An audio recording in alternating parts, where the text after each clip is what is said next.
When we think of the classic heroines of opera, we picture women written as the femme fatale or damsel in distress. Due to the extremely sexist history of opera, it is rare to see our female heroines succeed through anything but their feminine wile or need for a man's assistance in order to be complete. However, this is not the case for Scott Joplin's heroine from his only published opera, Treemonisha. This opera revolves around a young, educated black woman named Treemonisha, whose mission is to enlighten her rural community, which is highlighted through her conflicts with an evil conjurer named Zodzitrick. As opposed to other operas, Joplin used his musical abilities and status in music to create an unconventional story about an educated African-American woman who does not die, go insane, or become victim to a typical love triangle. The simplicity of the plot is merely a folktale. However, the moral of the story is what makes it political, as black people, like any minority, have to rise above the ignorance and discrimination towards them in order to fully accept and exercise their rights.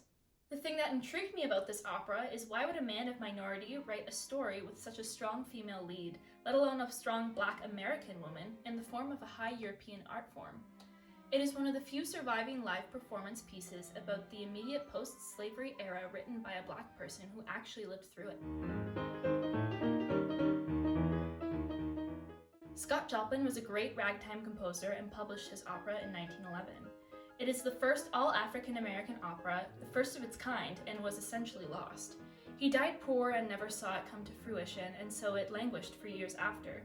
As a whole, the character of the opera is European because of its incorporation of all the typical elements, such as an overture, instrumental act preludes, arias, and recitatives, and so on.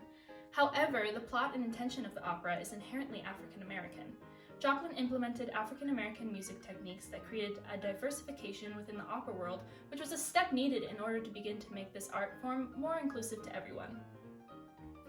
Although Joplin was never a distinguished political leader himself, he was well aware of the social and political debates of his era and wanted to implement an ideology that diversity can be achieved through education and representation of African Americans, especially within the music world.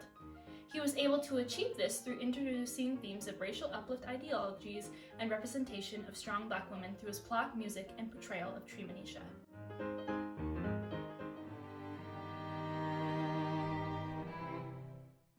Joplin composed Treemonisha in a period where intellectual black men proposed and discussed racial uplift. Racial uplift is an ideology that sought to better the race through means of education, self-help, and moral progress of African Americans. Through his opera, he created an early program for black action as he was inspired by two major models of black liberation. We can see that in his plot he took ideals from W.E.B. Du Bois and Booker T. Washington that women are equals to men and shows the negative effects of ignorance, superstition, and the crime that dominated the post-Civil War South that Joplin depicted in Treemonisha. Through these connections, we see why Joplin chose a female lead and how he was attempting to decriminalize black people and reduce fear around them.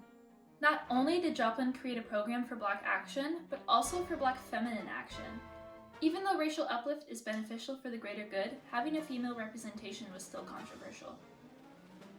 Characteristics such as respectability often revolved around black women and the hegemonic bourgeois values of what an ideal or proper womanhood resembles, which reinforces traditional gender stereotypes.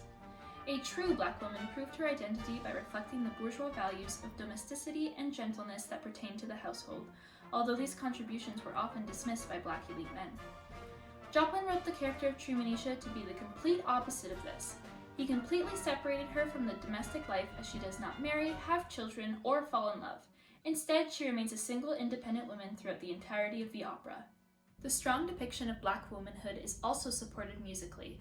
Treemonisha's exhilarating and shimmering soprano range precisely uplifts her community and contrasts from the cloudy and dark diminished seventh chords associated with Zodzitrick within the opening of Act 1 in the song The Bag of Luck. I want to sell to you this bag of luck.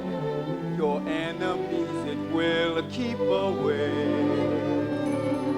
Over your front door you can hang it, and good luck will come each day. This symbolizes the struggle black women and the black community face to rise above racism, like the superstition that is stigmatized towards them. Wait, sir, for your moments stay. You should listen to what I have to say. Please come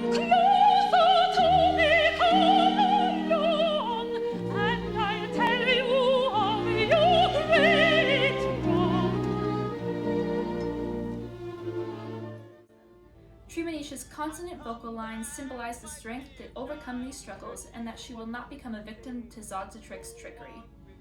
This strength is what makes her such a great leader, as she sets an excellent example of knowledge and confidence.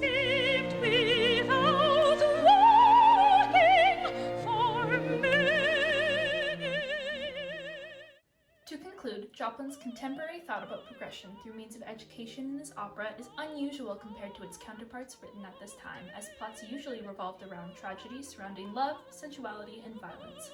However, when we consider the historical and social context of America at this time, Joplin's choice of subject matter shows his social and political awareness around those current events. In representing the responsibility of education through the characteristics of a young woman, Joplin calls for effective change and openness to new ways of thinking about society, while proclaiming the value of forgiveness and belonging in one's community. If there's one thing we can really take away from our heroine Treemonisha, is that knowledge of self and tradition is power and makes you an effective leader.